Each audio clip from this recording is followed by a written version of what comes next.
Now let's say for a moment that you have graduated from medical school and now you're a full-fledged doctor. And you've just been given an EKG or an electrocardiogram from a real patient, and it looks like this. And now you have to look at this tracing and say, based on what you're seeing, whether the patient's heart is healthy or sick. So how do you do that? So one of the first things a doctor does when looking at an EKG tracing is to determine how fast the heart is beating. That is the heart rate. And that is what I'd like to talk about today, how you can look at an EKG tracing and simply, quickly, and accurately determine the heart rate. So again, here's our patient's tracing, and now you have to figure out, based on what you're seeing, how fast this person's heart is beating. And actually, the first step to understanding that is to understand the grid paper on which the tracing is made, which might sound really obvious, but is important to explain. So what I'm going to do is zoom in on a certain part of the diagram that you're seeing here. So I'm zooming in on this part, and you're seeing it right here. And now what I'd like to do is describe to you what the grid lines on which this part of the diagram actually mean. And so the grid lines are obviously kind of hard to see, so what I'm going to do is overlay some redrawn in lines to help you see what I mean. So you can see that there are thick black lines that are farther spaced apart, and then there are thin black lines that are more closely spaced. And so what I'm going to do is zoom in on a box that's made by the big black lines, so something like this I'll zoom into. And up close, now I can sort of describe to you what each of the black lines means. So every little square, which is made by the intersections of thin black lines, is in real distance about 1 millimeter. And the x-axis of the grid paper is actually time, and then the y-axis is voltage. And for the purposes of our discussion today, really we're only going to talk about the x-axis because we want to know how fast this person's heart is beating, which is obviously going to be in units of time. So on this diagram, and in all EKG tracings, 1 millimeter of distance corresponds to 0.04 seconds. And every big black square, or the squares bounded by the thick black lines, is made up of 5 little squares, and so 0.04 seconds times 5 is 0.2 seconds.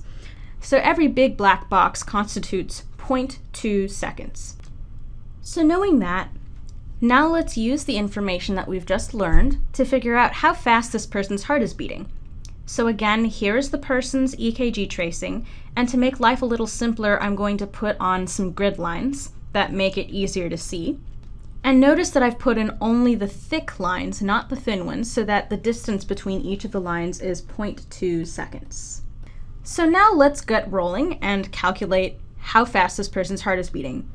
So the first thing that we see here is that there are a bunch of repeating waveforms on both of the tracings that we're seeing. For instance, on the top tracing, which is from lead V1, we're seeing this repeating pattern. And that repeats over and over again. And then on the bottom diagram, which is from lead 1, we're seeing this repeating waveform. And so it turns out that each of these repeating waveforms is a single heartbeat. And we know that how fast a person's heart is beating can be thought of simply as how many times a person's heart beats in a certain amount of time. That's what the heart rate is. And that's really what we're interested in figuring out for this person. So EKGs are great in that we can tell exactly when the heart beats from second to second. And all we would really have to do then is take 2 heartbeats or 2 waveforms on the EKG and then see how much time elapsed between each of them. And then we could use that to calculate how fast the heart is beating. And so now what I'd like to do is go through a series of steps with you that makes finding the heart rate in this kind of a way really quick, simple, and accurate. But before I get started, I'd like to make one caveat, and that is the first thing you need to do before you even think about calculating a person's heart rate based on the EKG is to see whether the heartbeats are spaced equally on the diagram. So is the distance between heartbeat number 1 and heartbeat number 2 the same as the distance between heartbeat number 2 and heartbeat number 3? And is that distance repeated pretty accurately throughout the tracing? And this is really important because if we just used the distance between any of the two heartbeats to calculate our heart rate, and the rhythm was actually irregular, meaning that the heartbeats were not equally spaced apart on our tracing, then it would naturally follow that our heart rate would be inaccurate. So on this diagram, it looks like the heartbeats are equally spaced, which is good. All right, so once we've established that, then the first step is to look at our waveforms and then find a really prominent feature in our waveform. So let's look at the bottom tracing, and let's say if we were looking, say, at this complex, the most prominent feature of this complex is actually this large spike upwards, which is the R wave. So we're going to use that to calculate our heart rate. And in most EKG tracings, it's really the R wave that tends to be the most prominent feature. And then what we're going to do is find a complex where the R wave matches pretty much exactly, or as close as possible, to one of our thick lines. So this complex does the trick. Our R wave is almost exactly on the gray line that I've drawn in here. And then the next step is to look at the waveform right next to it, which would be this one.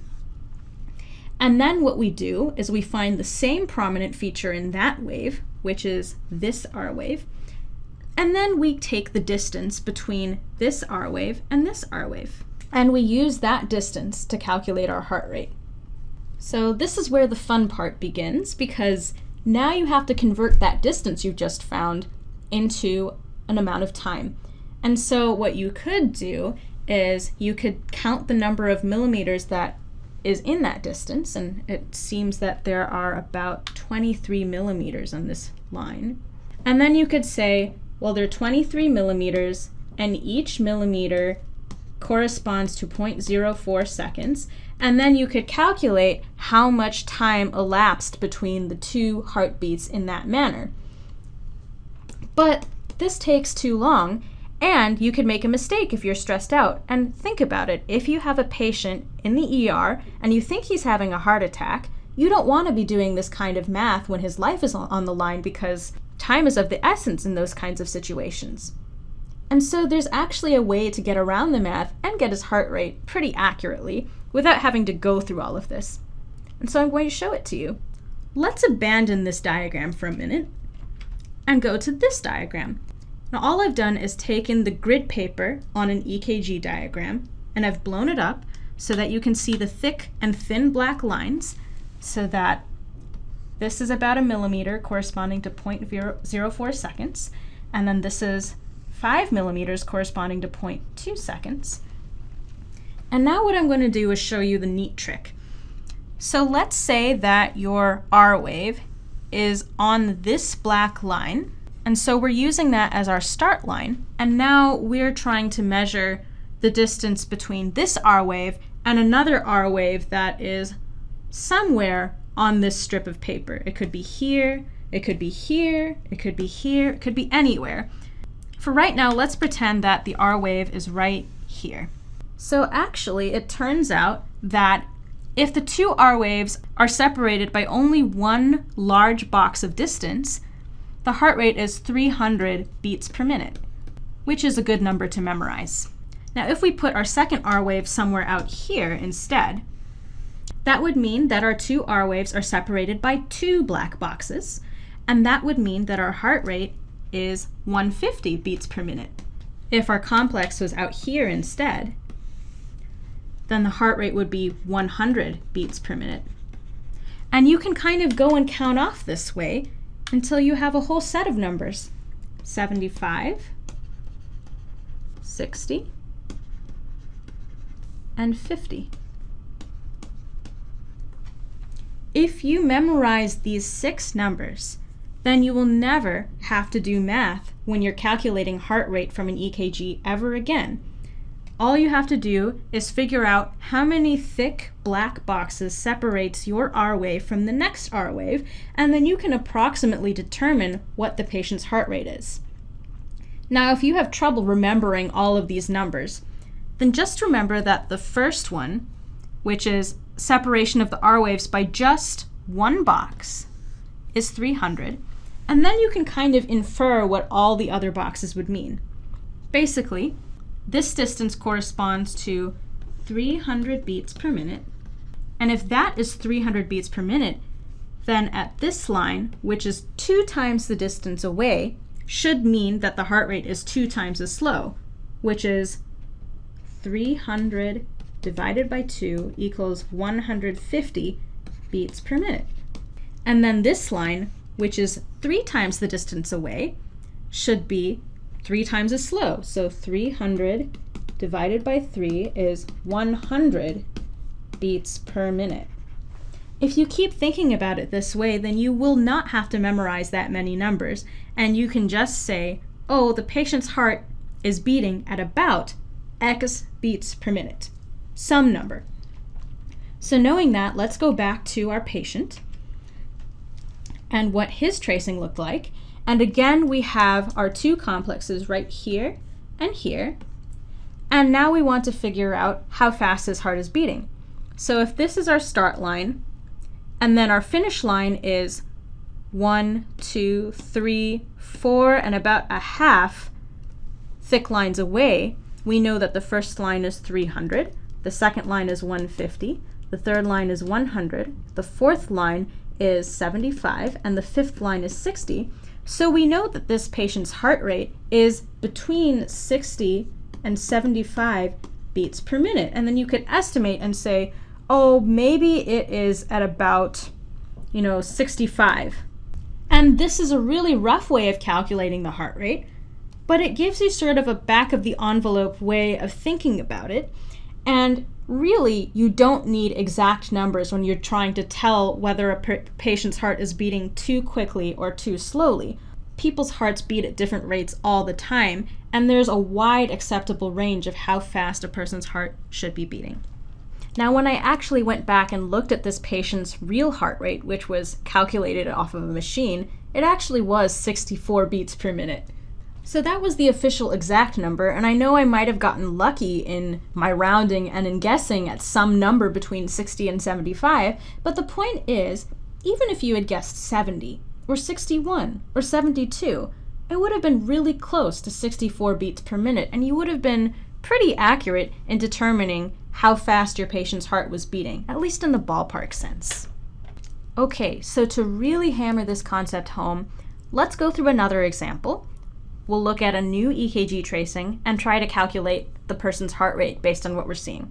So here's another tracing, and again, to make life simple, I'm going to draw in the thick lines so that we can see our grid lines better. And now let's go ahead and think about how we're going to determine the heart rate again. So again, the first thing you do is see, are the complexes roughly equally spaced apart? That is the rate regular? This person's heartbeats are pretty much roughly equally spaced, so we don't have much to worry about there. Now, the next thing we want to do is pick a complex and then pick the most prominent feature of that complex and see if it lines up nicely with a gray line. So I'm kind of looking around and I've decided to use this particular tracing, which is from lead 2. And the most prominent feature in any of these complexes in lead 2 is this upward spike, which is again an R wave. So now let's look for a waveform where the R wave lines up pretty closely to a gray line. So I guess we could pick this one or we could pick this one. But for now, I'm going to go ahead and use this one. So it lines up pretty nicely with the gray line. And now the next thing we do is find the next complex over, which would be this one, and then count how many gray lines we're seeing between this complex and the next one. So I'm counting 1, 2, 3, and about a half. So again, the first line corresponds to 300 beats per minute. The second one, it corresponds to 150. The third is 100, and the fourth is 75. So this person is somewhere between 100 and 75 beats per minute for their heart rate. I'm going to say perhaps this person's heart is beating at 85 beats per minute. And now if I go back and look at what the machine recorded, it turns out actually the real heart rate was about 87 beats per minute. Pretty good. I'm only 2 beats per minute off. But again, if the exact heart rate was 87 beats per minute, and say you guessed that this person's heart was beating at 78, that's still pretty close. It's within 10 beats per minute.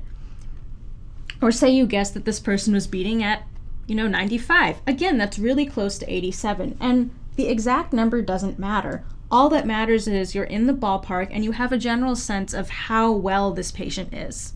Now, to give you all some context, I think it's important to talk about what we expect out of heart rates and what is normal for a patient. So the normal range of heart rate is actually 60 to 100 beats per minute. So anything that's above 100 beats per minute is considered fast, and a fast heart rate has a special term called tachycardia. And anything below 60 beats per minute is considered slow, and the special term for a slow heart rate is called bradycardia. Now, if your doctor has told you that your heart rate is 52 beats per minute, don't panic, because there are perfectly normal people whose hearts beat outside of that range. And it all depends on, how your heart works and what the physiology of the situation is. For instance, really well-trained athletes at rest can have a heart rate as low as 40 beats per minute. And when you're exercising, your heart rate obviously isn't going to stay at 72 beats or whatever it is. It's going to pump a lot faster than 100 just to get the blood to your body when it needs more blood. But normally, at rest, a person's heart should be beating between 60 and 100 beats per minute.